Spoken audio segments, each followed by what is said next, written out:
nagdo-doorbell na kayo. Good morning, guys, again. Guys, sinundo ko si Doc Teresa Maria Ribaño. Isa siyang OB gynecologist. Good morning, Ay, OB pediatrician pala, mali Tapos, mula siya sa Asian Hospital. Opo po kayo dito, Doc. Hi, Doc. Yeah. Good morning. Good morning. That's Attorney Reg, Monica, and the rest of the gang. Ayan, since kasi nga, di ba, Breastfeeding Awareness Month eh. Correct. That's why we are talking about breastfeeding. Ngayon, ang ating pag-uusapan ay yung myths at saka facts about breastfeeding. Ngayon, parang meron kaming game ni Doktor eh. So, magsasabi ako ng mga yes or myths no. or facts. Sabihin ni Doc, myth or fact. Fact. Okay. And then she will explain. Game. Okay, game. Doc, breastfeeding prevents you from getting pregnant right away. It is truth. It is truth, pero merong mga certain conditions. Parang partly yes, partly no. It is true for the first 6 months and below. Kailangan exclusive yung breastfeeding mo. So meaning, you're giving the baby nothing else. No vitamins, no water, nothing else. No formula.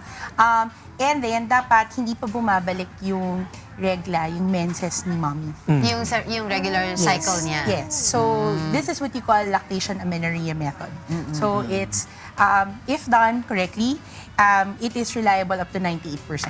Sorry, may question lang ako. What if, Doc, na walang lumalabas sa gata sa mommy, pero within the 6 months period pa rin, ganun pa rin ba yun? Hindi pa rin nakakaregla yung nanay? Impossible. Kasi part of the reason that hindi nagkakaroon ng pagbubuntis si mommy is because of the production of the milk. So kung wala, magkakaroon? Yes.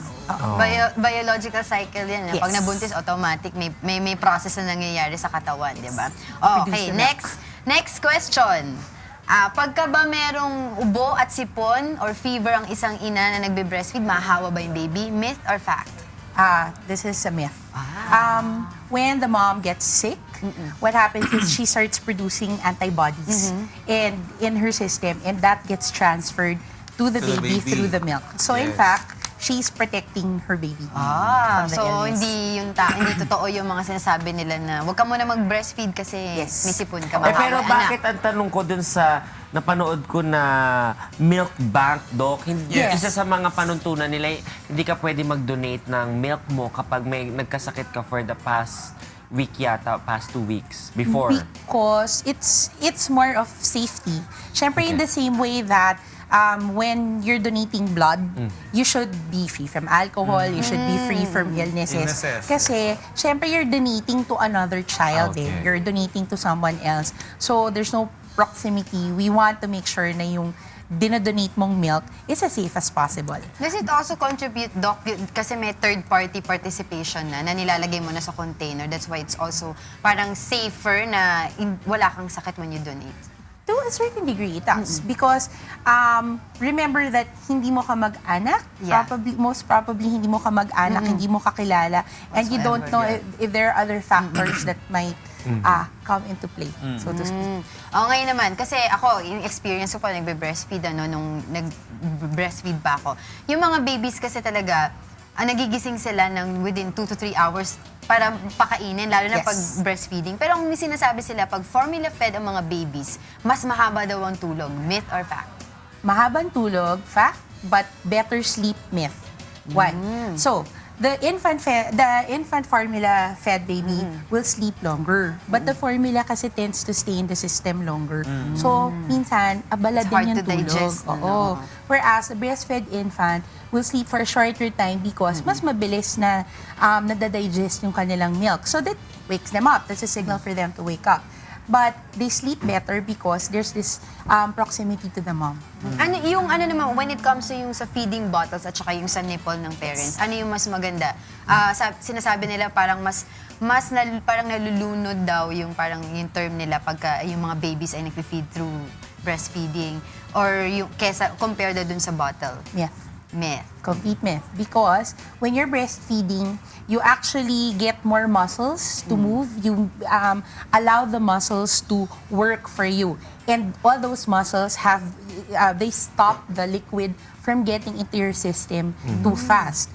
Whereas pag nakabote, the tendency is the baby's jaw, for example, nakaganon lang. Kasi literally the fluid is just there. So what happens is, dire-diretso yung fluid. There's no movement of the muscles. So, dire-diretso din lang siya. So, pwede siyang masamid. And in fact, if fed incorrectly, pwede pang magkaroon ng aspiration, yung napupunta yung liquid into the lungs, for example. Kaya nga, na-observe ko rin po before mas madalas nagko-colic yung bata pagka bottle fed di ba? Yung hindi sila There's an nakakadighay. introduction. There's Dok, an ako may introduction tanong. there. Sure. Mas tamad ba ang nanay na nagpo-formula kaysa sa nagbe-breast milk? Ako ang ano ko dyan is that that's a myth. There are very different reasons, a variety of reasons why mothers will formula feed versus infant feeding. I will just say that for the moms who will give formula feeding for no reason at all, they're otherwise healthy, baka hindi lang sila nabigyan ng education. Walang proper awareness. Two quick questions pa, Doc, Sure. kasi this is very important also. Do you need to stop breastfeeding when you go back to work? Myth. Okay. You can go back to work, you can still breastfeed, and you can still give your child breast milk. And how do you do that? So when you're at work, you have to be able to pump or you have to be able to express. Kasi hindi lang naman basta yung pumps na mechanical pumps. You can do hand expression as well. To remove the milk from your breast, store that, bring it home, and then give it to baby. But when you get home, you need to directly breastfeed para mag-increase pa rin yung amount of milk. So, kailangan lang may awareness not just from the mom, but also dun sa kanyang workplace. Na, there are laws in place, na pwedeng ang gawin to, they need to provide an area, they need to provide time for the mom. Nakakasag daw ng boobs yung pag nagbe-breastfeed ka. This is partially true. Siyempre, there's an amount of liquid that that flows in your breast, that gets built in, stored in your breast.